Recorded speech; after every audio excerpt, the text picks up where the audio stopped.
પોરબંદરમાં સાંદીપની સંસ્કૃત પાઠશાળામાં સ્નાતક થયેલા 33 ઋષિકુમારોનો દીક્ષાંત સમારોહ યોજાયો હતો, જેમાં સોમનાથ સંસ્કૃત યુનિવર્સિટી અને ચિલ્ડ્રન્સ રિસર્ચ યુનિવર્સિટીના કુલપતિ પણ ઉપસ્થિત રહ્યા હતા.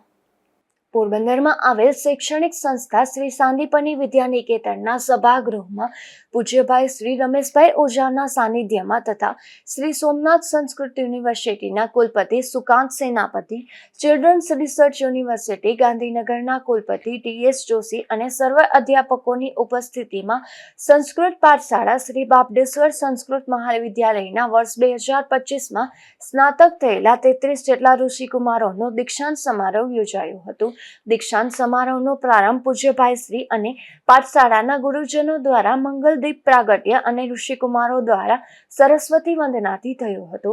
સંસ્કૃત પાઠશાળાના આચાર્ય શ્રી બિપિનભાઈ જોશીએ સૌ મહાનુભાવોનું શાબ્દિક સ્વાગત કર્યું હતું તથા ડોક્ટર ગૌરીશંકરભાઈ જોશીએ ઋષિકુમારોના પાઠશાળાનો વાર્ષિક અહેવાલ વિસ્તારપૂર્વક પ્રસ્તુત કર્યો હતો.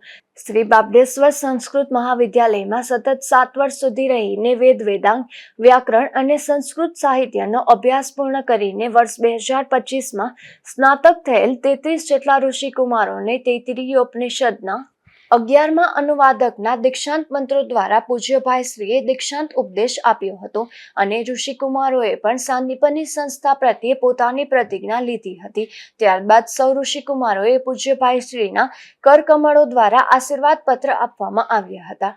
આ સમગ્ર ઉપક્રમનું શ્રી બાબડેશ્વર સંસ્કૃત વિદ્યાલયના પ્રધાનાચાર્ય બિપિનભાઈ જોશી અને અન્ય અધ્યાપકો દ્વારા સુંદર રીતે આયોજન કરવામાં આવ્યું હતું. આ અવસરે સ્નાતક કક્ષાના વિદ્યાર્થીઓના વાલીઓ પણ ઉપસ્થિત રહ્યા હતા. અશોક થાનકી, ગુજરાત ન્યૂઝ, પોરબંદર.